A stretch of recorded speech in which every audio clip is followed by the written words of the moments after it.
Welcome to Praxis, a podcast where we explore how to practice and embody the way of Jesus in our everyday lives. Thanks so much for taking the time to listen. Today, we're going to take a break from our current series on mental models for missional discipleship to talk about something a little more seasonal, the holidays.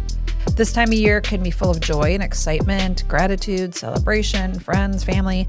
But if we're honest, I think the holidays can also be really difficult and challenging. They can create stress, they can surface complicated emotions, they can produce relational tension. So today, we're hitting pause to talk about all things holidays, why they're often so hard, and how we can move through this season, especially in our relationships, in a way that reflects Jesus, grounded in love, full of grace and truth.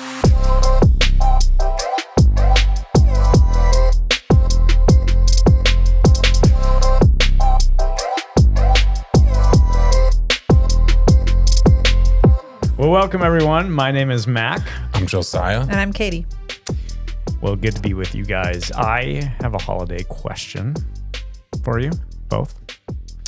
And it's this. How do you feel about eggnog? I mean, I wouldn't chug a glass, but I do appreciate it, like in other things. Do you know people who chug glasses of eggnog? I feel like I've seen people just drink straight up eggnog. No? What do you mean straight up? Like just drinking a glass of eggnog. Well, I think that's what you usually do with Yeah, I eggnog. don't like doing that. I don't like that. But I've had like an eggnog latte or like a certain cocktail with eggnog, stuff like that. Okay, so it's more of like infused with other things. Then I can appreciate it. Yeah. But I feel like it's too much on its own. Okay. I love eggnog. Really? It is I look forward to it every year. Do you like it so much you chug it? What's this chug business? Yeah. Chugging contest. Yeah, chugging contest of eggnog. Staff Christmas party. No, but I love it. And I love trying to find the one that tastes the best. I've heard of people, they can make their own. It sounds like a really big pain. Yeah. And I also feel like if you see it being made, maybe you wouldn't like it as much because it's tons of egg yolks and stuff like that. Have you made it? No. So what's your favorite? It sounds like you're kind of a connoisseur. What's your go-to? There's two of them, actually. One is, I think it's the Oberweis brand. In the glass. In the glass. Mm-hmm. You know, they do milk and stuff too. Theirs is really good. Okay. And it comes in a big glass container.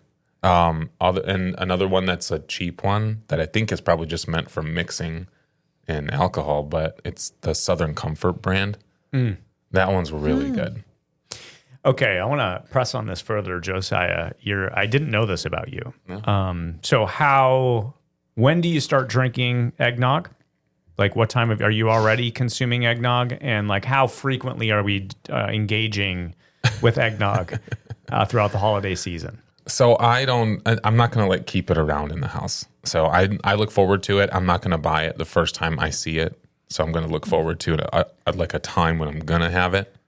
So it's probably like a few times throughout the holiday season that I'll get it. And yeah. But so, yeah, I'm not like drinking it all the time. A few times where you'll purchase a bottle of it. Mm-hmm. And so then we're nursing that over the course of like a week or two, right? Yeah. Or I'll, get it when I'm going to be with people that can enjoy it with. A holiday party. Yeah, that's definitely one of the things in the holiday season I look forward to most. Wow.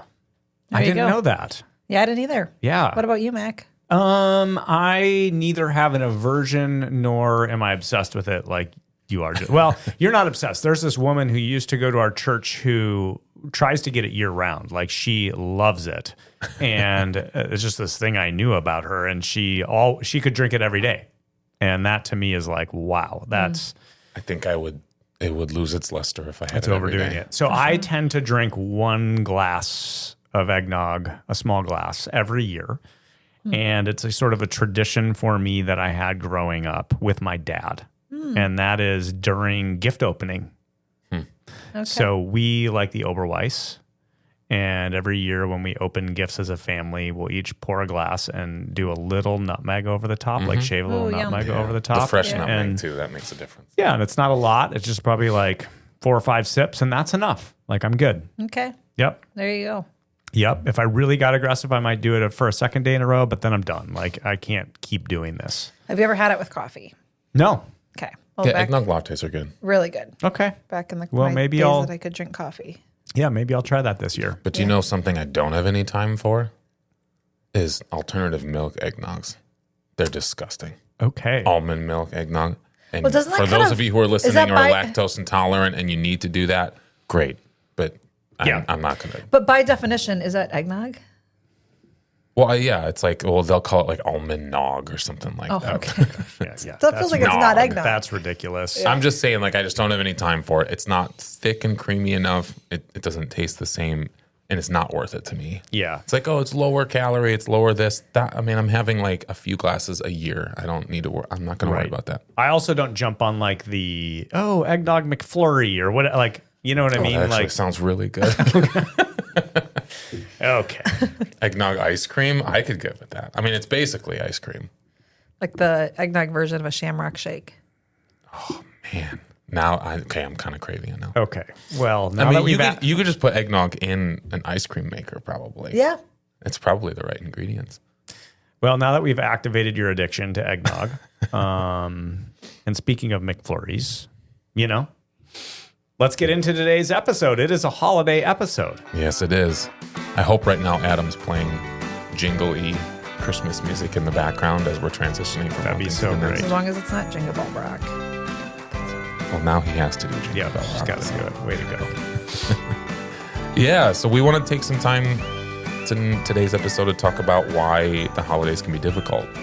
As wonderful as the holidays can be, they're also really challenging. They're not all eggnog lattes. No, they're not. Not every Christmas is chestnuts roasting on an open fire with your family and friends cuddled up close and drinking eggnog or hot cocoa and everything's bliss like it's a Hallmark movie, right?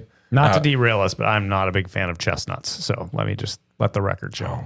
I can't remember the last time I ate one. I don't think I've ever eaten one. But yes, it's not all. Yeah, it's not all that. And although we might have a few moments like that, sometimes we can idealize what it looks like and set ourselves up for a lot of disappointment. They can be really stressful and challenging for a lot of reasons, right? Many of us go home for the holidays, and as blissful as we want it to be, it's often a minefield of dynamics that we don't have to engage on a regular basis. So we thought it'd be helpful to spend some time just unpacking this, exploring what it could look like to engage with family this season in a Jesus-looking way. So let's just start by naming some of the variables that make holidays challenging. And I'll go first. I think the first variable is just that there's this pressure that goes along with the holiday season. Yes. Right? It's a time when most of us would pretty openly say that it's a time we would want to slow down, spend more time with family, but everything around us is just speeding up, right? It gets way busier. There's more social gatherings. You have the shopping, traveling, all these other things. There's a financial stress that goes along with it. And then there's these expectations to try to make things like the Hallmark movie that often lead to even more disappointment. And so, so there's a pressure in a time when everything should be slowing down and creating more space for family and friends. There's a pressure that actually like ramps things up. Yeah. So speaking of the gift buying, we have a lot of extended family, like aunts, uncles, nieces, tons of nieces and nephews. So I have a Christmas gift spreadsheet that I get out every year. And I pulled it out a couple weeks ago because Black Friday deals are starting early and you got a lot of people to buy for. You got to hunt the deals. So I feel that. Yeah. There's this pressure to like, we see, it's like I picture in my mind like the holiday gathering and we want that, but the thing we see in the commercial or the holiday movies, but what we don't see is all the hustle behind it that goes into making those magical moments. Like there's ends up being so much pressure and so much energy spent on trying to get there that I totally agree. We can almost lose the joy and the like slowness of the season. Yeah. And the volume of it is really high. So you think about gifts, and I have to buy a lot of gifts every year. And I love giving gifts. Like I really enjoy it, but it takes a lot of thought and intentionality to give a good gift. And then you have to find where to get it. And the wrapping I suck at. I'm like the worst person to wrap a gift. abysmal. Like people can tell which gift I'm giving just by looking at the wrapping job. No. Like it's that bad. But then there's lots of gatherings. It feels like everybody needs to have a Christmas party. And so, you know what I mean? Like, goodness gracious, there's like the CrossFit Christmas party. And then this group of friends has a party. And so then, right? And so there's all these things. And the school programs, you guys, kill me every December. The concerts, it just ramps up. And so we feel that. And it feels like almost in order to do the thing we crave, which is to slow down and be intentional, we have to be countercultural. You have to have a plan to do that. And I'll make a little plug. Josie wrote a blog post a couple years ago. I remember just because I helped her title it, but it's how to slow down when life speeds up. And so, maybe jump over to the blog part of Praxis and take that in to see if it helps you figure out a plan to head into the holidays, so that you don't just get swept up into the busyness current. Josiah, you mentioned finances, and I think this is probably one of the more challenging seasons, more stressful seasons financially because of the gift giving. Like I know we spend more in December than probably any other month. And it's not just the gifts. You think about all those parties, and oftentimes you don't want to show up empty-handed. And so you're bringing food, and all of it just adds up really quickly. And that can be a source of stress that works against the smile that we're supposed to have during the Christmas season. Absolutely. I think, adding to this conversation of what makes it difficult, I really just think there's kind of an emotional current that doesn't match the season. From the moment the commercials start coming out full of smiles and the movies start playing, the Hallmark movies, where everything feels peaceful and in place, right? There's kind of this sense in which Christmas is full of joy and gratitude and thankfulness and laughter and all that. And I'll just say, like, especially pastoring people for so many years, like that just doesn't match how many people are. I would go so far as to say I know a lot of people, December is actually the hardest month for them. It's the most lonely month. And it's because there's this gap between what's expected, it's supposed to be magical and meaningful, and reality, that it's hard and full of grief and pain. And I just think that adds a weight for people. I shared last year when we had your mom on the podcast. Our family has experienced some of that. Like my grandfather on my mom's side, so her dad died on Christmas Day, totally unexpected. My grandma, not the same year, years later, died on the 26th of December. So we were anticipating. I mean, she was kind of declining, and we knew it was coming. But that I was very close with her, and I still kind of sit with that on the 26th of December. And my dad had his seizure and brain tumor removed during the month of December, right before Christmas. I get it. I get it. And I would say I've noticed this thing where kind of like when it rains, it pours with funerals. Like I can go through a season where I don't do a funeral for a long time and then have a bunch in a row. And sort of reflecting on the busy, like the volume, it often comes around the holidays. I've just noticed that. Like I just did one this past Monday. Yeah. And that family is going to have a very different Thanksgiving and Christmas this year because that absence is going to be felt really acutely. Yeah. You know what I mean? So I just want to acknowledge that like there's this gap between what the season is quote unquote supposed to be and how people actually experience it. And then that added weight, if you're not experiencing the joy and gratitude and other people are, you're like feeling the weight of disappointing or disrupting what other people want. Yeah. Not only is there maybe this increased grief or loneliness or pain, but then it's even harder to be authentic about that. Right. Because everyone else is happy and you should be too. Right. Yeah. And if you have kids, it can compound because you feel the need to give them a Christmas or a holiday season that you think they're supposed to have, and then they have their expectations. Yeah. And so being able to navigate out of just values out of that rather than just being reactionary is yet another way that we find ourselves inauthentic compared to what's actually going on. Yeah, so another quick plug. I mean, we talked about Josie's blog for if you're feeling like, wow, I know that these the holidays are going to spiral out of control in terms of pace. I mentioned Josie's blog post. If you're in a really difficult season right now, I would encourage you to go back to that episode from last year around grief, navigating grief during the holidays, where we brought Terry Koshnick in for a conversation. She's a licensed therapist and just had so many great insights for dealing with that pain and hardship you might be living in this season. Yeah, and I guess the third thing I would name, which builds on to some extent on what you two said, is that I think just the relational reality around the holidays can be more complex than any other time of year. This is probably the hardest and most challenging reason, and I think where we want to spend the rest of our time together today, engaging with family and all the relational dynamics that come with that. These relationships have a tendency to bring out, unfortunately, sometimes our least mature selves, not our most mature selves. And we're often in close quarters or spending more time with family around the holidays. And so, I don't know, I'm curious as we kind of get into this, do you have stories of how, maybe how your least mature self has ever shown up during the holidays? Can we put some handles to that? Well, I'll just name yes to the complexity.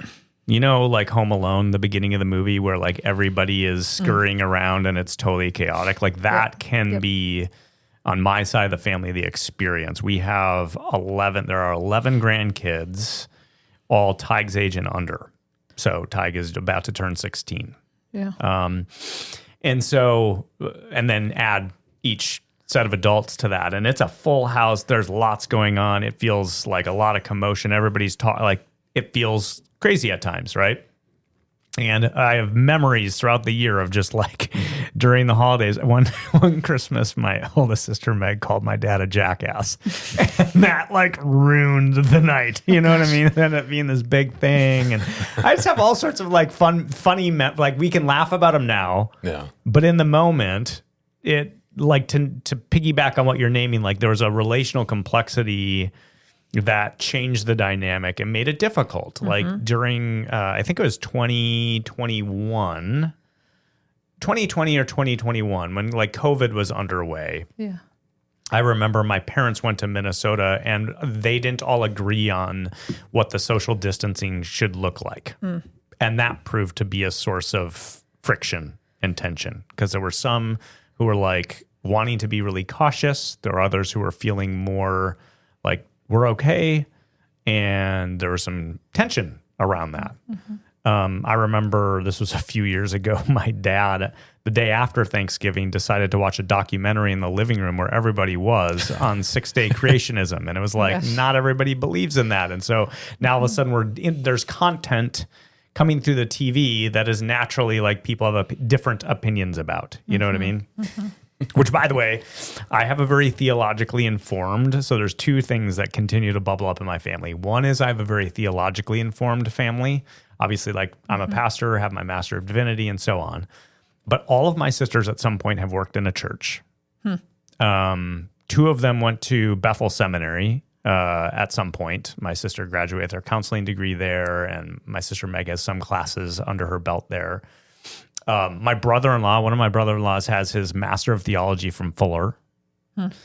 So it's just you get into this environment, and it's not just your people have opinion. Everybody has opinions about faith stuff, but theirs are informed opinions. Yeah. And so they feel passionately. Yes. I'm guessing. Yeah. And just adding another layer, two of my sisters are therapists. One is a life coach. So you're not only stepping into a theologically informed environment, but also one where there's a lot of psychological categories, and you'll get psychoanalyzed pretty quickly. I remember one year we decided to go bowling with our kids, and they ordered a bunch of pizza during bowling, which for me was these don't go together super well, because you're putting your hands. Yeah, that is true. Yeah, you're putting your hands. Oh, we always get pizza. Greasy. We always get pizza when we bowl. Well, yeah. Well, no, it is. Sorry. No, I actually really agree with you. It is the normal thing to get at a bowling alley. Yeah. But you have to like basically wash your hands in between every bite. It's like, it's Yes. not very conducive. Right. And in two different directions. One is because you don't want to have greasy fingers and not have a good hold on the ball while you're trying to like aim.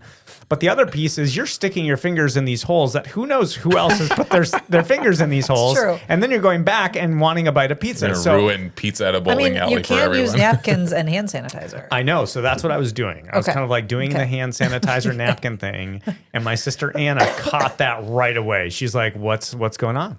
You scared about getting sick? Is that what's going on? I mean, she just put the funny. pressure, like, go ahead, Mac, just take a bite without doing the sanitizer. I mean, she was all over it. That's really funny. So to your point, there are a lot of like dynamics in my family that create complexities and variables that need to be navigated. Yeah, for me, I would say this really bubbled up when I was newly married. So I have a lot of extended family, right? So each Christmas I have like time with my immediate family, like my mom and dad and my sister. We had time with my dad's siblings and cousins on that side and grandparents. And then another gathering with my mom's extended family. Then I married Alex, whose parents are divorced. So we have his mom's side and the siblings there, his dad's side, the siblings and cousins there.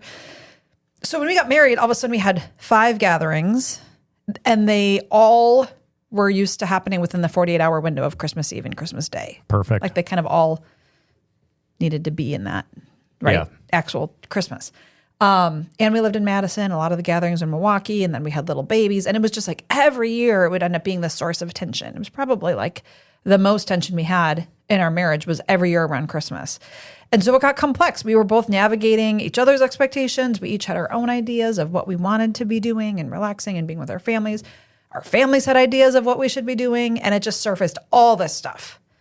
That sounds overwhelming. Yeah, it really was. And it took us really, probably 5 years or so to really figure out what we wanted to do and set boundaries. And, but it bubbled up a lot, and it was rooted in a desire to have a good special holiday season. But man, it really surfaced all the relational complexities. Yeah, I can see that. I can imagine that. That's hard. Yeah.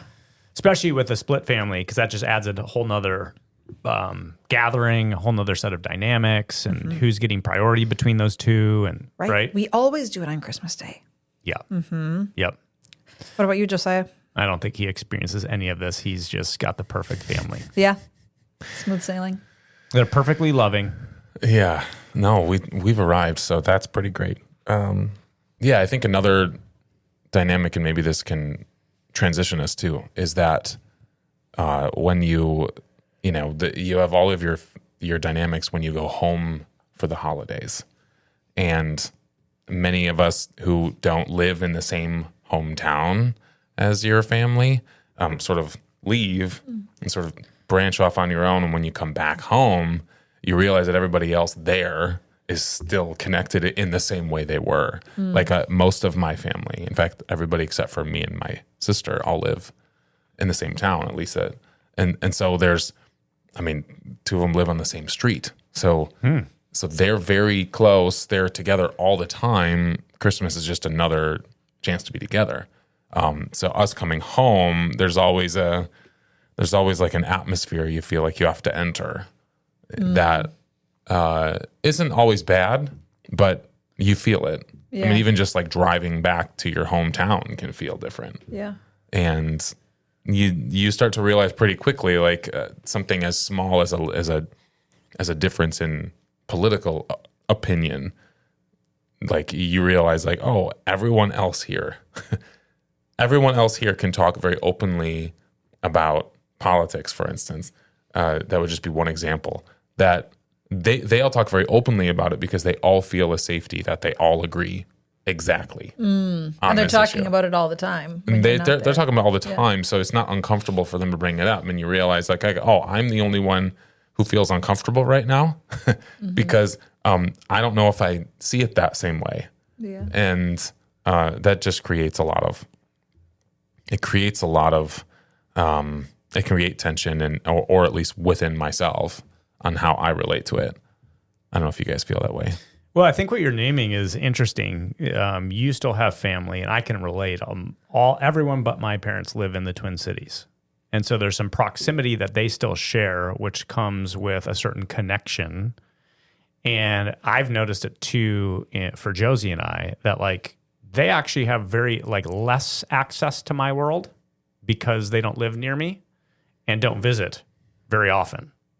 And so they have less access to like my life, what I'm doing, and so on and so forth. And then when I go back, they have closer relationships because they see each other more often. And with that familiarity comes a whole bunch of things. So you can kind of feel like on the outside looking in some ways. Yeah. Which it sounds like you've experienced a little bit with some of your siblings. And when you get into like dicier topics and they're just automatically aligned, it can feel triggering. Yeah. Or provoke some anxiety. Yeah, for sure. Yeah.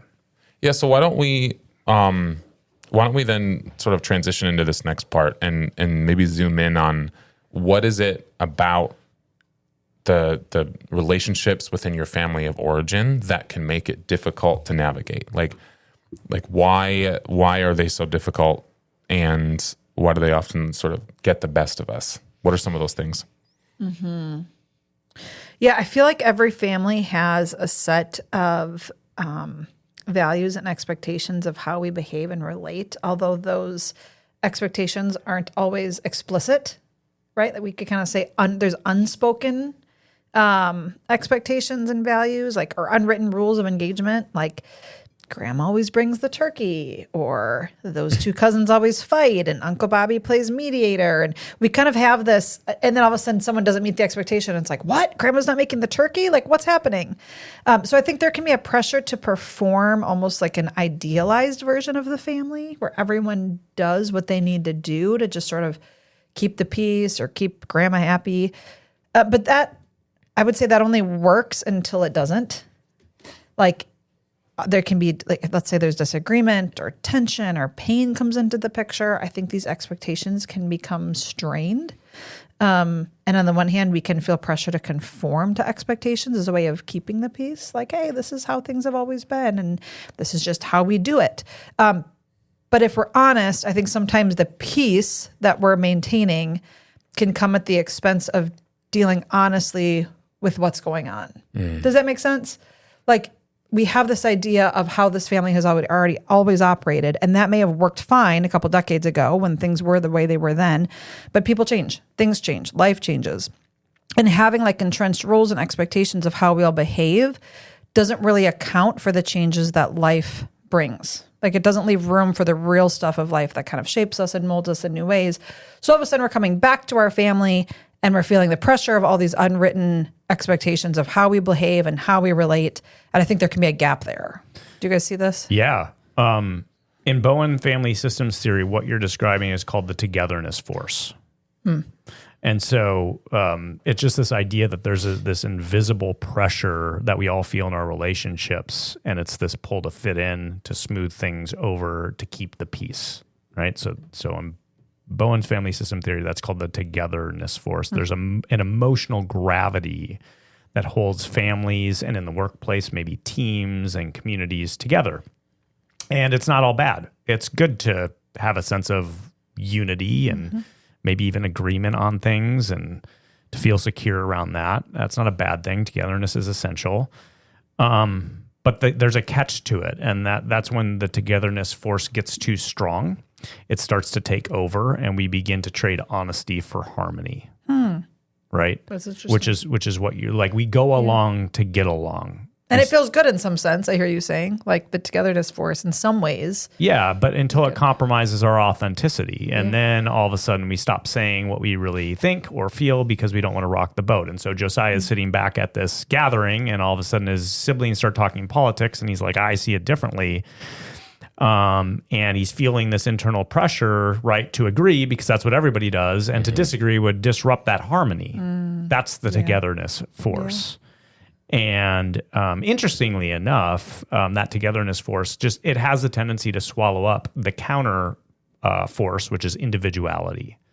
And what happens is the best way to actually get a togetherness force is to create a mature environment where people can express their individuality and stay connected at the same time, which we'll get into later. But I'm just naming, hey, there's a lot of unspoken expectations that are, to your point, rooted in his history, historical ways of showing up that sort of confine us to certain roles or expectations or ways of being present that don't allow for individuality to be expressed without being highly disruptive, which is counterproductive to the seasonal pressure we feel to promote this magical, harmonious Hallmark type of a Christmas environment. Yeah. I wonder how many of us, whether you're listening or around this table, feel the need to perform in order to keep peace.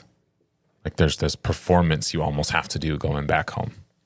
Like I've got to look like the perfect little family. We're all wearing our matching sweaters, and we're going to hide any parts of ourselves that don't look real pretty and only talk about how great everything is because we need everybody to think we're awesome. There's this drive to perform in order to enjoy the season, and I think it's a good reminder for us, and I should say it's a good acknowledgement for us to say, hey, I do feel a need to perform, and I wonder what it would look like to show up more authentically in my family spaces. Yeah, so here's a question for you guys. What roles do you feel like you get put in? A predictable role do you play in your family? And what roles do you notice other people playing? I'll go first. I'll just give you an example. So literally while we're talking, I just got a text from my sister, Meg, and Meg and I are very close. So I know how she experiences the holidays when we all get together. And one of the things she does not enjoy a whole lot is like sitting around with nothing to do, because that's when some of the more complex topics tend to surface and so on and so forth. And so she feels like we do much better as a family when we have activities to do and things to go, like it keeps us engaged and so on. So I just got a text from her going, we're going to go down to that 3rd Street at some point over the Thanksgiving weekend, which is like an indoors place where they have food and, I don't know, shuffleboard and like some things to do. Just got a text. What time do you want me to reserve the golf simulator? Okay. That sounds fun. It's going to be so fun. But that's the role that my sister Megan takes. She's the organizer, right? I noticed something this summer, kind of similar to what you were saying, Josiah, about like the amount of transparency when you live in close proximity. All 3 of my sisters live in Minnesota. They have a good relationship with my parents. But Josie and I see my parents the most frequently and have had the most reps with navigating tough conversations and things like that. And there was something that happened. I don't even remember what it was. Something that happened this summer, and I spoke very like calmly and directly to my parents, and they responded very well. And afterwards, there was this comment. I can't remember which sister made it, but it was like, that wouldn't go the same way if I did that. Like you seem to have some reps with them, some, I don't know, relational credibility to be able to say or do things that wouldn't be experienced the same way if I did that. And that alerted me. That's great. But ideally, I'd like everybody in our family to be able to do that. And it alerted to me like, oh, maybe I might end up in a role where I'm the one who has having to say the hard things. Know what I mean? Yeah. Or navigate the tough conversations. Yeah. So that'd be an example. Yeah. Yeah, it's really interesting. If I observe my family dynamics in those settings, my mom definitely plays the role of making sure everybody's happy. She wants everybody to be happy, having fun. It's great. And it's helpful to have someone who's caring about that. But you can tell when it becomes an anxious response and how quickly it'll turn if people aren't having fun. Or usually it's usually it's the act of like dismissing any negativity whatsoever. So if something didn't work out and it's like some food burned or something like that, then it's a big deal. Everybody needs to be happy. I can see the role that other people play in the home, in the dynamics too. I can definitely also notice how I show up as I definitely stay on the outside of it all. Very careful to not over-involve myself. So I'm usually I don't feel any responsibility whatsoever for how anybody else is experiencing the holiday dynamic, but I can tell that lots of other people do. That's interesting. It's hard. I don't know. Maybe I just lack self-awareness. It's hard for me to know my role. I think if anything, I would say I've always been just sort of like accommodating. Like, yeah, everything's fine. I've never wanted to be like the difficult one or like assert preferences because everyone else seems to have opinions. And I'm like, even just this year, my cousins were texting about, hey, should we buy gifts or pick names? And there was some chatter about like, should we do it white elephant style? Should we do Secret Santa style? I'm like, you guys decide and just let me know. Like, I think I've always kind of been like, just tell me where to be and it'll be good. That did come to a head a little bit when I got married and all of a sudden had all of these other family obligations. And I had to start saying like, hey, I couldn't actually just say that because now you have other people to consider. It wasn't like yep, well, just tell me where to be and I'll be there and I'll, do whatever. I actually had to start speaking up a little bit more and that did create tension. Yeah, and one of the things that makes this challenge that it's both external and internal pressure to conform to certain roles is that oftentimes these go back to our first formation. In other words, these are well-worn roles that we've played over the course of our entire lives. And so to choose something different is really hard.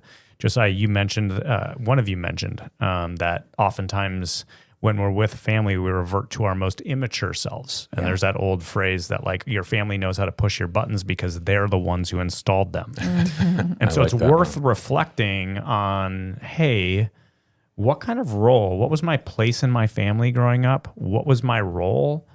Some common ones, like, so for instance, reflecting back on my sister, Meg, it's actually not surprising that she takes the lead on organizing things because she's the firstborn. Yeah. And firstborns tend to be really like responsible and competent, which, you know what I mean? They exude that type of, it fits the role. So there's some other roles you might consider that maybe you've played as the good one. Maybe you were the one who, I don't know, embodied all the goodness that your family wanted to be known for, right? The rebel. Other people fall into that category and they end up being the scapegoat, the person who's always doing or saying the wrong thing and actually becomes part of their identity. The caretaker, you're always the one hustling around, making sure everybody is cared for. The family therapist, you're always like tending to people's emotions, and maybe there's you're the comedic one, you're the funny one who's always bringing the jokes, or the star of the family, you're the high performer that everybody like looks at and says, oh man, he's like the pride and joy of our family, or she's the pride and joy of our family, the favored child, right? It's just helpful to maybe think through what are some of the common roles that people play in their family, and then do some reflection around what role was I put into, and what role did other people play? A couple of years ago, it was probably like 4 or 5 years ago, called a Zoom meeting with my sisters. And we just talked for a couple hours about how we experienced our upbringing from each of our vantage points. We all shared the same environment, but had different experiences and different point of views. And it was just such a great space where we could be honest about this type of stuff. What role did you play? Where did you feel like you chose that? Where did you feel like it was given to you? And one of the things my sisters told me was like, you were the golden child. There were 3 of us girls. You were the only boy. And my dad really wanted a boy. And so you got way more attention from him than we did. And so much of like the family energy went towards the things you were doing. And I was able to say, yeah, I see that. And if I were to narrate honestly, some of that felt great. Some of it didn't feel so great, because with that attention came a whole lot of pressure. Yeah. With that time and energy came a whole lot of like expectation that I had to absorb. Yeah. And it was just a major gift to be able to talk about that together openly and honestly, to go, hey, so where do you want to recalibrate? What expectations do we not want to continue together? Where do we want to change things? You know? Yeah. That's so funny. Well, Mac, you and I sometimes talk about how we're similarly wired. And I had a cousin tell me that she saw me as that golden child when we were kids. And she was like, yeah, you didn't realize that? And she brought back a memory I barely even remember. When I was in college, she was a couple years younger than me. She was going through a hard time in high school, and her parents sent her to live with me for a week in my college apartment. I was like, yeah, I guess, I don't know. I didn't think much of it. Like, I just thought we were kind of hanging out. And she's like, yeah, no, I was going through a hard time. And they were like, be like Katie, go stay in her apartment. I was like, it feels like a lot of pressure for a college student. But sometimes I guess my point is sometimes you might not even know the role you're playing until you hear it from other people, right? Yes. Like I'm guessing hearing that from your sister actually gave you some self-awareness that you may not have fully picked up on yourself either. Oh, Yeah. totally. Yeah, it was very eye-opening, and you have to be open. There's like that type of conversation takes a lot of openness and mutual respect. So I don't want to set listeners up to go, yeah, you're just going to jump into those types of conversations. We move towards those in a certain way. Yeah, my siblings would tell me that I was the favorite for sure. I didn't need a Zoom meeting for them to tell me that. They'll tell me that very openly.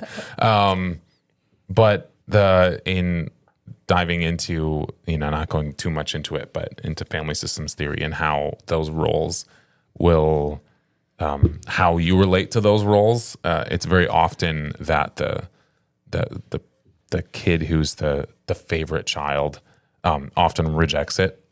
So there's like a pushing against it, and I definitely feel that even when I go home is like the more attention I'm getting, it's like I feel resistant to it. Like I want to back away.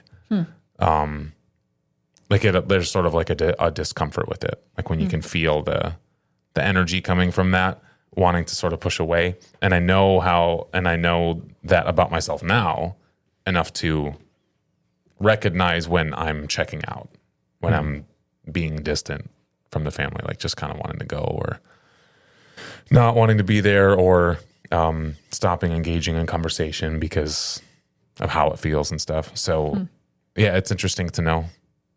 Yeah, I think, so just to summarize, we've talked about kind of the expectations, sort of the way people show up is predictable, and there's like a history to it, which then confines us or pushes us into certain roles that we play in our family as well as other roles people play. Another thing that I think makes relating to family difficult in this season, and Josiah, your story alluded to this, is just that there are differences in beliefs and values, convictions and opinions, right? I remember this was probably like 5 years ago around Thanksgiving time. Our family often shares a question for the table just to get us talking, and everybody gets to share. And I think this was the Wednesday night before Thanksgiving. Again, probably around 2021 or so. And my dad was like, I have a question for the table. And I don't think he meant any harm, or maybe he thought it was going to go well. I don't know. But he was like, what do you think of Anthony Fauci? And this was like in the heat of all the, it was like in the heat. It was like in the match. Yeah, it was like in the heat of all that is COVID and the vaccine and mask wearing and like all of it. And I'm not saying a family couldn't have a great discussion around that, because I think you could. I think you could have a great conversation if everybody's showing up willing to listen and hear other points of view and learn. But I remember things got a little bit heated and not exactly the greatest start to Thanksgiving. But I just think, Katie, you were talking about how like you leave the house. It seems to me that there's probably different challenges for different people depending on where you sit in the family. You leave the house at a young age. Like I left the house when I was 18, went to college, then grad school. And so like all this thinking and assessment happened after I left the house, where I'm now wrestling with systems, thinking, and different beliefs, different values. And I'm sort of owning. I'm starting to develop my viewpoints and beliefs in a much deeper way than I did growing up. And then you come back to this space, and your parents worked really hard for 18 years to probably instill certain values and beliefs in you. You know what I mean? And shared very openly what they think and what they believe. And so it creates this really weird dynamic that I think is felt differently depending on if your parents are children. I think the challenge for parents is, given all that they've invested in trying to instill certain values, I can imagine it's very difficult if all of a sudden your kids are saying things or believing things that are very different than what you gave them. And there's probably potentially an immature response when you hear something to get upset or to sort of like go back to that role of like telling them what to believe or what to think or whatever. Yeah. And I want to acknowledge that's probably hard if you've worked really, spent a long time trying to invest in your kids and give them a certain framework or worldview for them to then embrace something different. And we're all parents. I'm sure we're all doing the same thing. Oh, yeah. But I also think there's a challenge for the kids when they get into a space with their parents where, let's say, like something comes up that's happening in the world and there's a difference of opinion. I know for me, it's like, I already know what you think. I've heard it a million times and I don't really want to hear it again. And so for me, I'm just confessing, it takes a lot of energy for me to stay curious and open-minded with my parents, knowing that throughout my life, the ratio of hearing versus talking has not been the same, you know? So maybe to, I guess, just encapsulate what I'm trying to say is that, during the holidays, we're coming together. The historical reference point, everybody's changed to some degree and has different beliefs, values, and convictions. And there's a whole lot happening in the world that everybody has opinions about. And it's like you either are going to have the maturity to talk about some of those things or we just avoid them because otherwise it's going to become nuclear. Totally. Yeah, I think that's so true. And I also think when you're talking about, let's say, politics or Anthony Fauci, for example, it's not, on the surface, it's about politics, but underneath the surface, there's actually this underlying current of like, are you still one of us? And I hear you naming that. Like there's the dynamics there that like, we're not just talking about policies. We're not just talking about Fauci. Are you on my team? Are you on my team? Yeah. Are you still on my team? And I think this is where curiosity does become essential because, you know, anxiety can rise and people stop listening and all these dynamics kind of come into play. Yeah, you just become the outsider really quickly. And that makes, you know, especially I would imagine as parents, that would make you feel uncomfortable of like, I don't know where they maybe stand on something that was really important to us or still is. Yeah, and for many people, like I know from my family, although we've had some intense discussions about things, we engage them. We're getting more and more comfortable engaging them to where now it's not so inflammatory when it happens. But maybe some of you are listening here and you're nodding your heads. You're like, oh, I've changed my mind on things, and I wouldn't dare tell my parents that I don't believe the same thing they do about X, Y, and Z. Yeah. Let me offer maybe one more thing to kind of set the direction for where we're headed. And it goes back to Bowen family systems theory, which is because of the complexities we're naming, your first formation, the buttons that were installed that are so easily pushed, the fact that you can't control other people, but you can control you, sort of sets a trajectory for, I think, some of the work we're heading into this holiday season, which is to work on our own maturity in our families. And one of the through lines, if you read family systems experts, one of the through lines that surfaces is that if you want to grow your emotional maturity as a human being, the best place to do that is with your family.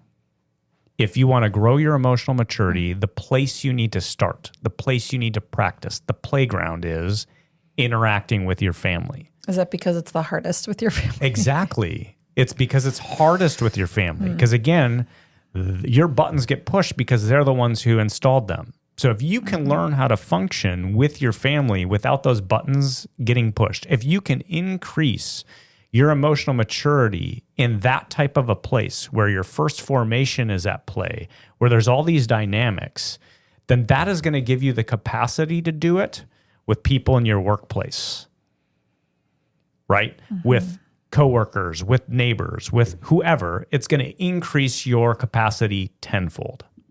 And so I'm trying to name, and just a little quote from you, from Kathleen Smith. She says, change doesn't happen in a vacuum. Change doesn't even really happen in therapy. You change while in relationships with people closest to you. What does that mean? It means you're never going to change if you're avoiding the people with whom you have the least emotional separation. The people that can really push your buttons. Do I need to spell it out for you? Your family. So here is the conundrum, the tension, and the opportunity. It's both an invitation and a challenge. Is how do you navigate the complexity of the holidays relationally? Well, you press into them with the goal of growing your own maturity. And if you can do that, if you can use this holiday season to grow your emotional maturity, even by 1.1%, that's going to really make a big difference in your marriage, in your parenting, in your relationship with your coworkers, neighbors, and friends. Yeah. Yeah, I hear that. I hear you saying there is a lot of complexity here, but we're not powerless in all of that. And one thing we can do is grow our own emotional maturity, even if we can't control other people, right? So let's talk about that. How do we do that? How do we grow our own emotional maturity? We've talked about this a little bit on this podcast before, so some of this will probably be a review. But the best definition I've heard of emotional maturity is the ability to be defined and connected at the same time. So just by way of review, being defined there's two parts to it. The first part is the ability for me to define myself. So I'm able to say what I think, what I believe, what I value, what I want, what I will and won't do with both my words and my actions. That's the first part of being defined. The second part is giving other people the permission to do the same, to let them say what they think, believe, value, desire, want, will and won't do with both their words and their actions.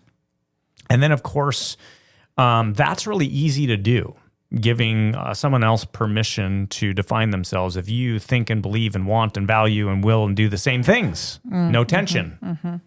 But going back to Josiah's example, what happens when you're sitting in the living room and all of a sudden you realize they're sharing an opinion I don't agree on?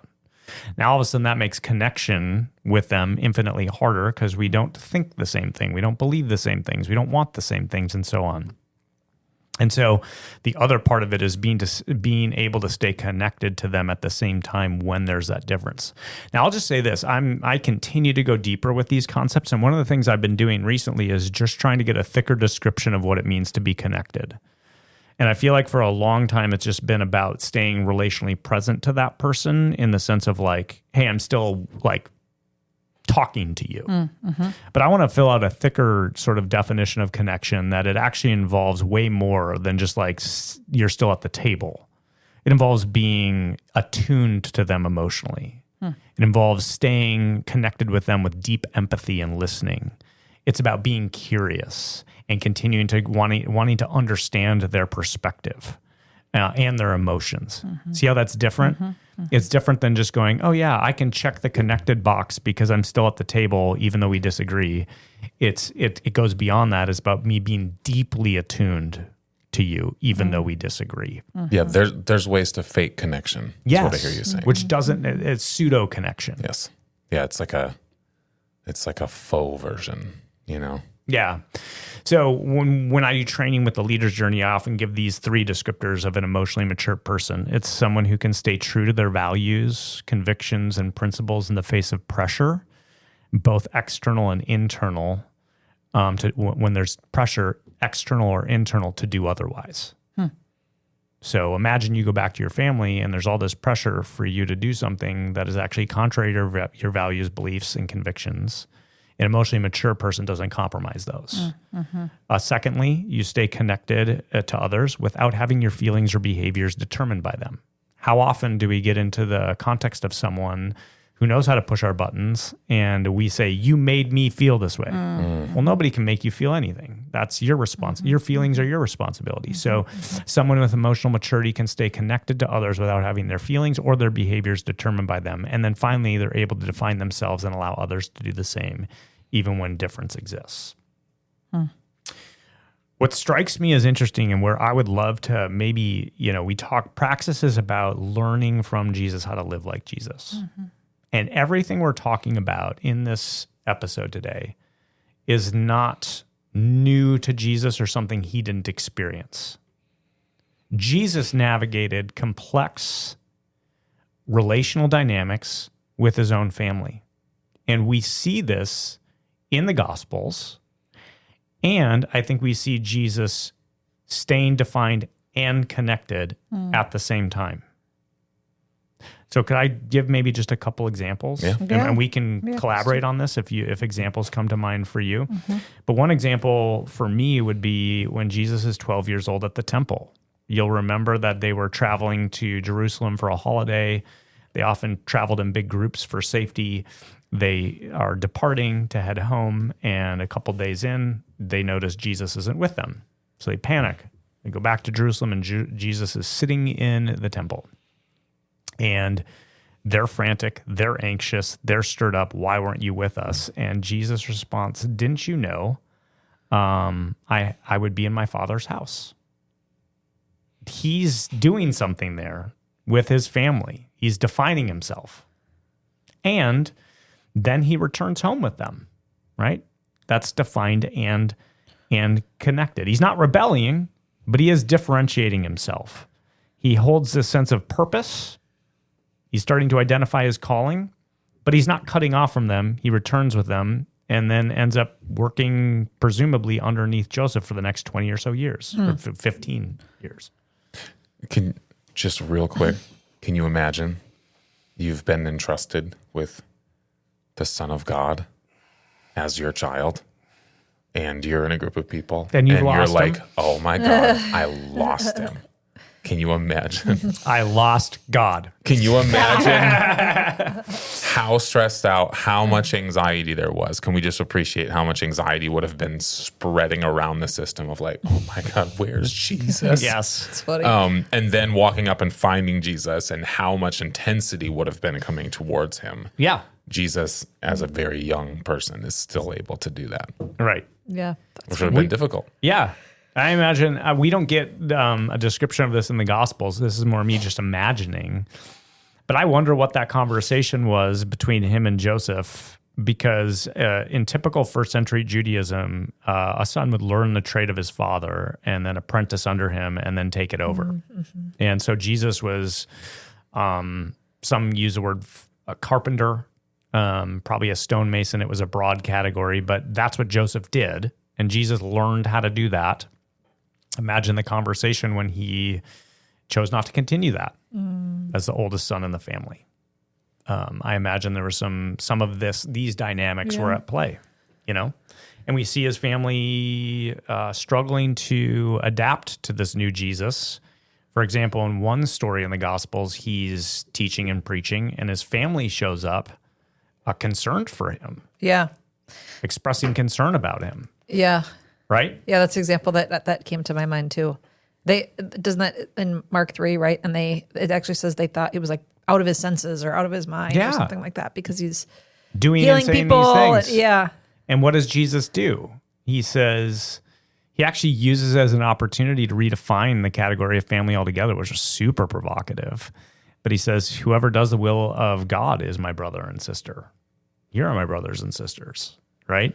So once again, you see this clear and calm composure despite this pressure. And he's differentiating himself, but he's also not cutting off. He's not accusing or attacking. Yeah, right. He could have easily said like, get out of here. I know what I'm doing. I don't need you to rescue me, or gotten really defensive. Yeah. But I think you're right. He is that grace and truth, or that defined and connected. Right. And so this is just one of those boxes you can open and begin reading the Gospels through this lens. Is where does Jesus have these interactions with family members, and how do we see him doing that defined and connected? There's the miracle at Cana when Mary prompts him to turn water into wine. There's this intimate moment while Jesus is hanging on the cross. A firstborn son was in charge of providing care for his mom, especially if the husband had died, which was very common. And you see this handoff between Jesus and John. He's entrusting Mary into John's care. There's just all these moments where you see Jesus as one who came from a family, navigating family dynamics. It might even be worth thinking further along the line. Church tradition suggests that James, Jesus's brother, was one of the primary church leaders, wrote the book of James. Interesting to think through. What are the things that James says in his letter? What was that relationship like that led to that kind of influence and that kind of trust for your own brother to end up giving his life to following you? these are the types of things that I get excited about. Yeah. Well, and it just brings up that human element. Like, it reminds us that Jesus was human. Yeah. These aren't new problems. These are problems that go way back to the beginning of when humans existed, and including Jesus. He had to navigate this stuff. And he did it brilliantly. And I think he does provide us a really good example. Yeah. So, and we're talking about being defined and connected. We've seen how Jesus was able to navigate these complex relational dynamics. He was human and provides to us a nice, it provides to us a good example and a good reminder that he was human, and it's an invitation for us to engage in a similar way. So let's look at, like, if we're going to be defined and connected, let's zoom in on what it looks like to be defined and being and the importance of clarifying your own boundaries and honoring the boundaries of others. When I use the word boundaries, I almost I feel like I have to say something, because I think sometimes I'm adverse to the term boundaries because of how often they're misused or used incorrectly. I think often boundaries are used as excuses to not remain connected to people within your family. They can be used as like an escape valve, like oh, I'm setting a boundary because you made me upset, and that just means I'm going to cut you off, and that's not the same thing. I think that this is a good definition of boundaries that has helped me. Is a boundary is a commitment that you make to yourself, and it requires no one else. It's just you. And that's not to be confused with a request you may make of someone else. And so a boundary is a commitment you make to yourself to show up in a certain way. And it also honors the boundaries and commitments that other people have made to themselves. Yeah. That's interesting. I really like what you're saying about how boundaries have been sort of misappropriated to do bad work. Because I see that too. It's sort of like boundaries. So if we think of systems in previous episodes we've done, we've named that distance, relational distance, is actually a form of immaturity. Yes. It's an immature response to anxiety, to emotional reactivity.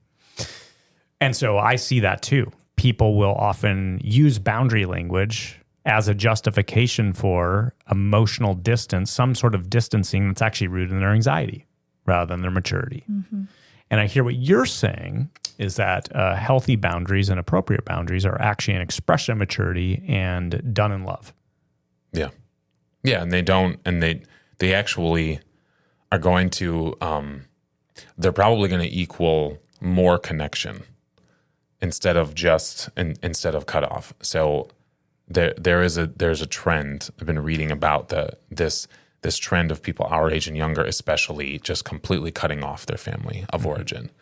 And I think a lot of this is because of an emotional immaturity and a lack of awareness, or maybe just a lack of vision of what it looks like to relate to people and remaining defined and connected at the same time. So boundaries are done in service to connection with another, not as a disruption of it. Yeah. A healthy connection. Yeah. Because that. we end up over, I mean, let's just talk about like fake connection, like we were talking about before. Like we're going to keep the peace. So we develop this fake sense of peace by making sure we're always in agreement.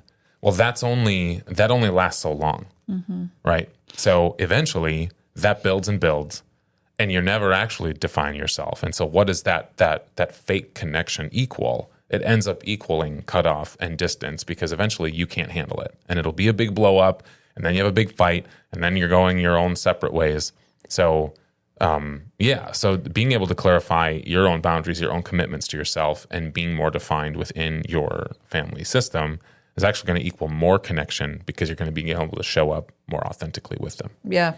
It's so funny. I was just having a conversation with someone yesterday who was dealing with this exact same dynamic, where the family had kind of like the go along to get along dynamic, No one wanted to rock the boat. If you say something that rocks the boat, then it's like, well, why are you being disruptive? Like, we should all just be happy.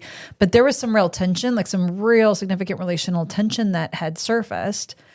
And because there weren't great categories or tools for working through it, she was sensing people were starting to go to cut off. And she's like, I'm even kind of feeling like maybe I just need to be done. Like, maybe we just do our own thing for Thanksgiving. And so this was the exact conversation that we were having. And I love that we're talking about being defined and connected, because I think you're right, Josiah. Learning how to define, here's what I am, here's what I think, here's what I believe, here's what I value, and then giving another person to do the same thing actually allows you to preserve connection and deepen connection in a real way. Like you were saying, Mac, being connected to someone isn't just agreeing with them and thinking the same things. It's actually being able to define yourself and maintain that connection. And that, I have had to work on this as well with my family. And so to fill out that side, you kind of filled out what it looks like to be defined and to have your values. I think, it's maybe worth just filling out, what does it mean to be connected? Like, how do we not just be defined and stop there, but how do we preserve that sense of connection, especially when anxiety runs high, especially when you're home for the holidays and all these dynamics and tensions are swirling. Like, let's say you're at family dinner and your uncle says something that makes your blood pressure spike. What do you do instead of snapping back or shutting down and walking away from the table? And, one thing I would offer is, just getting curious, asking questions. I think one phrase that can be really helpful is just to say, like, tell me more about that. Or offering observations. Hey, it seems like you have strong feelings about that. Or it seems like you're really passionate, or seems like that matters a lot to you. What makes you see it that way, right? That way you don't have to agree and you don't have to have this strong defensiveness or disagreement, but your curiosity can really lower defensiveness. And I think it can actually keep the relationship intact. And again, connection isn't contingent on agreeing. Yeah. And to learn how to do that dance, I think, is where the real work comes in. Yeah, there's a sense that it needs to start with your own definition. Like, if you're going to have a good conversation with someone in your family about something you disagree with, often the source of the anxiety is fearing that if I am different from them, that I will lose connection. Or I really don't feel as strongly about this, and I sort of need their approval in order to disagree with them. Mm-hmm. And so the more you're able to like walk into something and being like, no, this is where I stand on an issue, and I can also respect that, like, they can have their own position on this too, mm-hmm. and that can help lower the anxiety, because now I need less from them in order to feel secure. Yeah. Can I riff for a moment? I'm learning a lot just listening to you two talk. There's a couple things that are like most captivating to me, like captivating my attention. The first relates to what you're saying, Josiah, about boundaries. And my biggest takeaway from this conversation is that our boundaries are in service to healthy relationship. Mm. And so in other words, what you're binding, so to speak, what you're refusing or putting limits around are unhealthy relational behaviors from yourself and others in service to wanting a better relationship with them. Yeah. And I would just maybe add, one of the things that we get tripped up on a lot is we focus on content when in fact underneath it is like an emotional process or dynamic, a relational dynamic that's like inhibiting content. What do you mean by that? Okay, yeah, like one example would be, let's say someone keeps texting you something that's like a complicated conversation. Could be a family member about plans or whatever, and you're just noticing like this vehicle for communication, this mode of communicating, i.e. text, isn't doing good work. Mm-hmm. We need to actually talk over the phone or in person.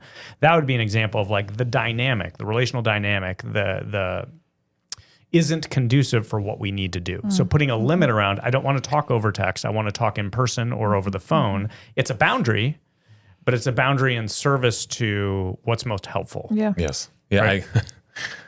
Does that make sense? Yes, and this is actually really fresh. And good. I don't know if my wife is listening to this. I don't know if hey, Brooke.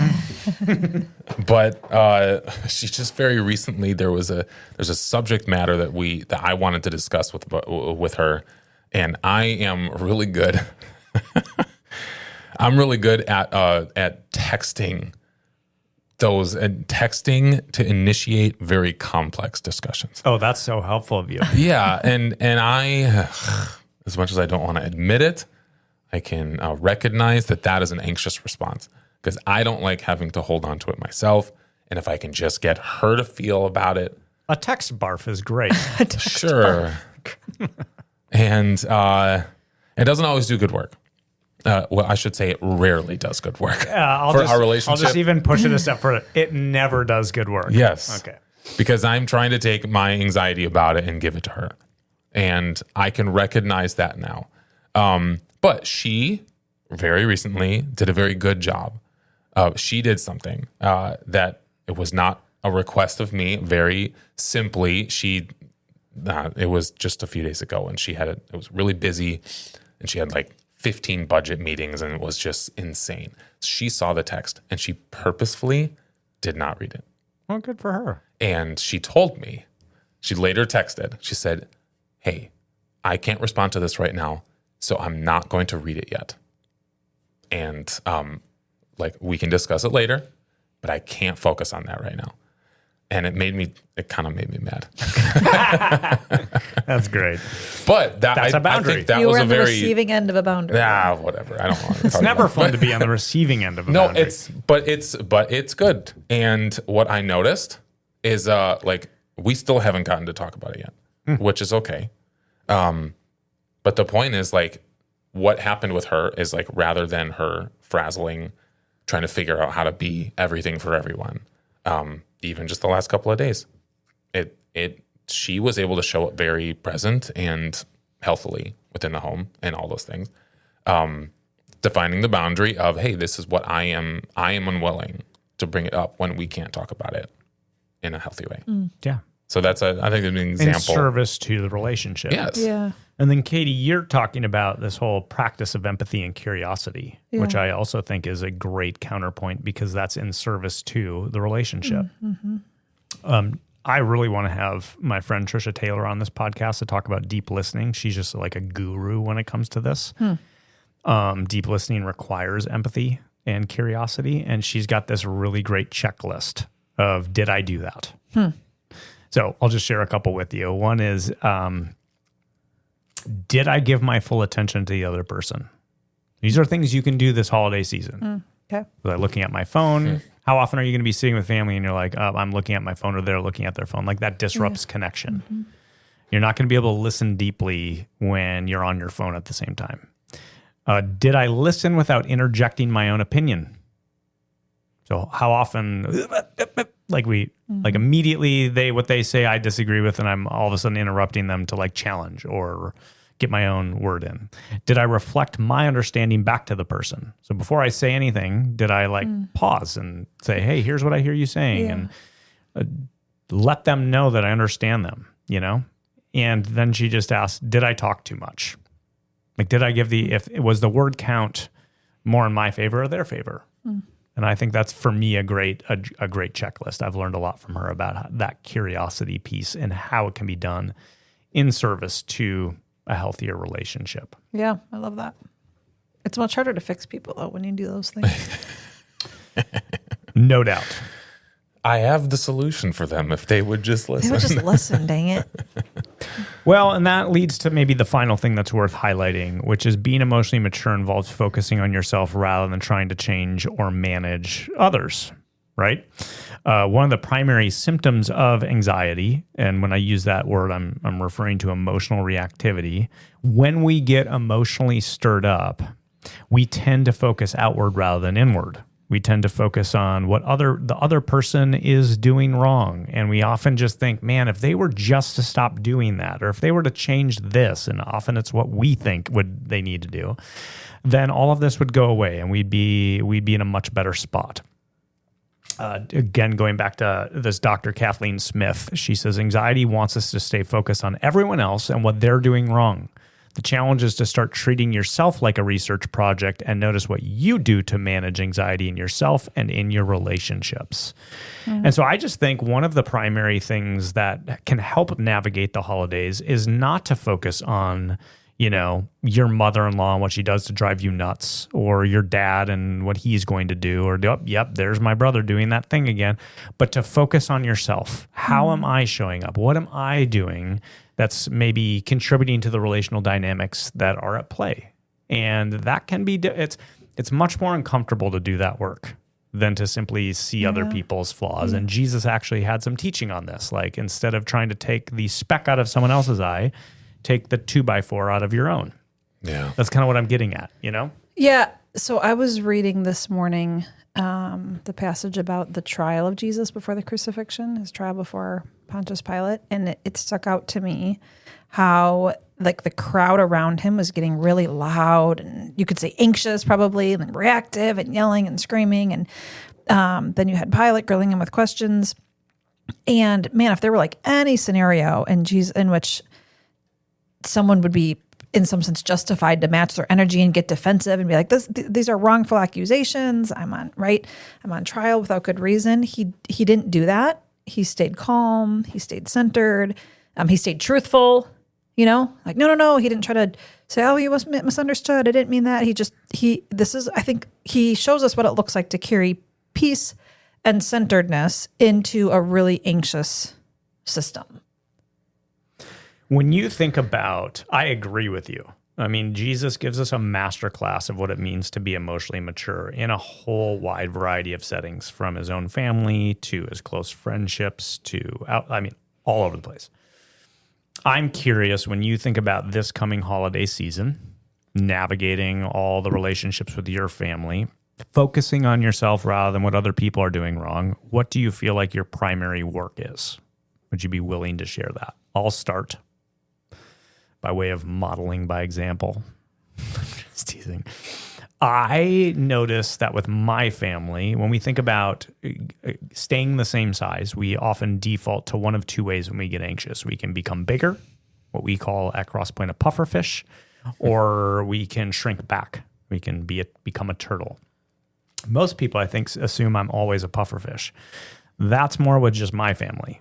We are very direct communicators, so I have to, during the holidays with my side of the family, be very conscientious of not getting big if there's disagreement and that sort of a thing. I'm also noticing, though, on my side of the family with a few people, I stay connected and calm, but I go along to get along. And it might require some courage this holiday season to go, I hear you, and I think I might see it a little bit different. I'd like to work on that with a few people in my family this Thanksgiving and Christmas, to be able to say, thanks for sharing that. I think I see it a little bit differently and have the courage to say that. With Josie's family, my in-laws, I am a total turtle. I often will just retreat completely. And I don't mean just like conversationally. I do that too. But I will just like go upstairs and be in my room for a bit. And so growth for me there is to remain a little bit more present and have the courage to say things that I know they may not agree with, not to be provocative, but to be known. Yeah. Yeah, so it sounds like understanding your defaults is a pretty important step in engaging differently. Totally. And the way we define ourselves, going back to defined and connected, the way we define ourselves has a massive implications for how people connect to us. So if I get big, it's hard to connect. If I shrink back, it's hard to connect. So the key is to stay the same size. Yeah. Yeah, I think when we get bigger in order to connect, we can convince ourselves we are connected. But the rest of the room is usually just complying because we're being over the top. I think there's certain of my environments that because I can be opinionated and maybe like say things really strongly, that I can see people nod their heads, but I have no idea if they actually agree with me. And in the same way, I can name the same thing. There's people in my family that speak with lots of conviction and over the top, and it never feels worth it to define myself. Like it never feels like it's going to be worth it. So you just nod and say, yeah, interesting. Rather than naming like, wait, what did you just say? So I can see that for sure. So for you, maybe the work is to define yourself in a connected way. Yeah. Well, I think I think to not be over the top, but also not shrink back. Yeah. Well, for me, I guess that I'm seeing the importance of self-reflecting and analyzing, like, how am I? What is my default in each given scenario? Yeah. Yeah, I think for me, it's always helpful to identify what I can and can't control. Like when there are things happening, I do tend to be a fixer, or if someone's saying something or going on a rant that I feel like is just Ridiculous. missing some pieces, maybe. I really want to be like, no, that's not it, or to explain, or to pipe in, to do the interjecting that you were just talking about. But I think one thing that's helpful for me is just to go like, okay, I can't control that. And even if I do jump in, I overestimate my own ability to like change their minds or to fix or whatever. But I can't control how do I show up right now. So one thing that's helpful is just asking myself like, okay, well, how do I want to show up right now? And knowing whether to just like when to just leave things like, okay, that's them. I don't have to fix it. I don't have to interject. But again, like you were saying, Mac, earlier, just keeping the focus on myself and how I want to show up. One question that I'll just give to you that's been helping me with those dynamics when I'm just hearing opinions that like, I'm like, oh, I just don't, I don't know. I'm having a hard time with this one. Yeah. And I want to bring this into the holidays is to say, hey, are you open to hearing a different perspective on that? And I like that because it's sort of prepping them. Hey, and is giving them permission. Like, no, not really. And I can often tell them, hey, and it's okay if you don't. Yeah. But then it kind of gives them permission to go, do I really want to go there or not? And it lets them know, hey, we don't see it the same way. So, it's kind of like, don't keep sharing your opinion if you don't want to hear anything different. Yeah. Right? I've just noticed I'm getting a lot of, there's some health in asking that question. It sort of creates an environment where it brings some awareness to things. I like that. I really like that. Yeah. I think a lot of this can boil down to it just, if we're going to engage in a healthy way, being defined and connected, I think that it looks like prioritizing our relationships with people over being right. That we can value connection more than just winning arguments. Being defined does not mean that you have to make sure everybody knows your opinion about something or convincing other people about it. I think we can choose to be president. Yeah, we can be president. I believe in you, Josiah. Yeah. I mean, I'm going to do it. Yeah. But here's the thing, Katie, going back to like what you were saying, that's hard about the holidays for you. Like someone might be, I can just imagine it. Someone's on a rant and they're saying a lot of things and not only do you disagree with, but are pretty ignorant and uninformed, given how much you know. And you know what I mean? Yeah. And I can just see if I'm in your shoes, like that thing bubbling up in me that's like, yeah. And I want to interject and inform and correct and like all that.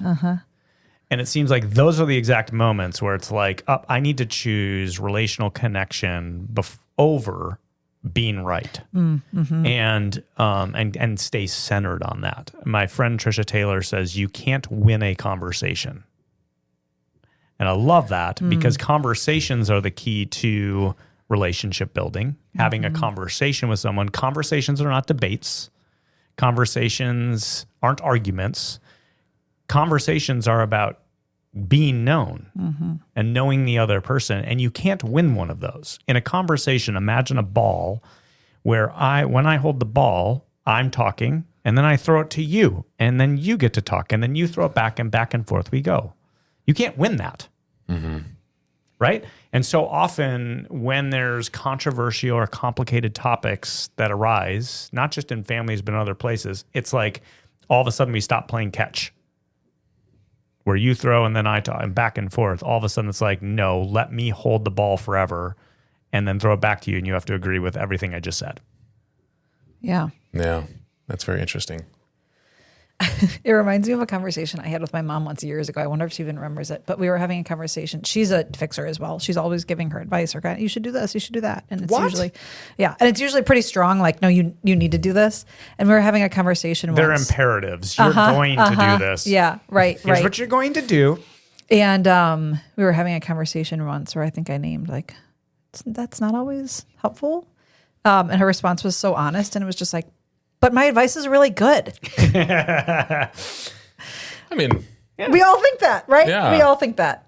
It is hard for me to listen to people talk and be like, but you're wrong. Especially having worked in politics, I've literally sat there when a family member goes on a rant about something that like, I'm like, I worked on that. Like you're wrong.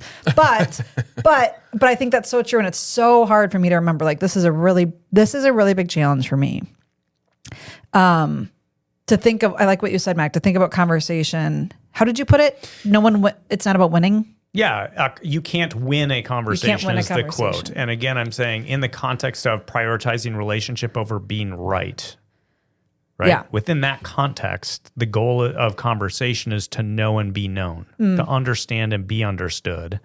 And if that's the goal, then winning and losing isn't part of that framework. Yeah. And actually doing what you need to do to feel like you're winning probably comes at a cost to the relationship. Yeah, especially if they're not open to you. If they're moving towards you, then disagreement's great. Yeah. Right? But if the posture of the other person is arrogance, closed-mindedness, like then you're just wasting your breath anyways. yeah. Yeah, it's like, I wonder what it would look like to go back into our families and during the holidays and assume no one will ever change their mind about any given issue, and they're all going to relate the exact same way. So if we assume that before it starts, then my job is showing up, number one, accepting that my job is not to change anybody during the holidays. I'm not going to like be a motivational speaker to try to get everyone to do something that I think is best. It also can give us a peace. Yes. And knowing that now my role, if we want to say, is not in any sense trying to make sure and influence the home. My role is simply just to learn how to be myself and learn how to attend to my own stuff during it. Yeah, and then respond to whatever you being yourself creates in other people. Yeah. This is the work. I think that what you just said is great. How do you navigate the holidays? Let's assume that everything that you've experienced about your family and your network of relationships stays exactly the same over the next 6 weeks. Just assume it. Mm-hmm. Uncle Bob still is going to show up as Uncle Bob. Aunt Betty is still going to be Aunt Betty. Let's assume they're not going to change a bit. They're going to do what they always do. How are you going to show up? Mm-hmm. You can't change them. They're going to do what they always do. Those dynamics are going to remain the same. But how are you showing up with a little bit more maturity as it relates to those dynamics? What does that look like for you? Yeah. Again, I'll just lob a question your way that I'm experimenting with when someone is saying something that I really disagree with, and maybe I don't know whether they're open to hearing a different perspective or whatever, is often I'm trying to learn how to do this, is to say, I want to know you and I want to be known by you. What if we used right now as an opportunity to do that? I'll listen to your perspective and you can go as long as you need to, and I'll make sure I reflect it back so that I'm understanding you. Then would you be willing to switch? And then if they're not willing to do that, then I'll go, okay, well, I want to have some agency about whether I'm willing to listen to you or not. Yeah. Yeah. Yeah. I like the word willing and unwilling. I think that's a good word to use for boundaries. It's like, I am willing to do this if you are willing to meet me here. But if you're not willing to meet me there, then I am unwilling to have this conversation. 100%. I also want to name explicitly that I'm naming the goal before I give that option. So remember, I started with saying, I want to know you and be known by you. So everything's framed under that desire. Mm-hmm. Because of that, I'm willing to listen to you. Why? Because I just said, I want to know you. Mm-hmm. Also want to be known by you. So then can we switch? If you're not willing to do that, then I guess we're not going to know and be known by each other. Let's just acknowledge that. Yeah. Yeah. You're kind of putting the terms out there up front. I like that. All right, friends. Praxis Podcast. It is praxis time. You might be listening to this conversation and going, well, I don't know what just happened. And I certainly don't know what to do with it. So let's close. It has been 2 hours. Yeah, I know. Let's close by talking about some concrete things you can do as you head into this holiday season to navigate the relational complexity that is inevitably before you. Yeah. Yeah, well, the first one, we kind of just touched on it on the end here, but is just to define your values ahead of time. It's not a surprise. It's Christmas again. It's Thanksgiving again. It doesn't need to sneak up on you. So what does it look like to do a little bit of work before showing up within these spaces and saying, hey, who am I? How do I want to show up? What values am I going to live out of and principles during this holiday season? And what does it look like to be authentic to that?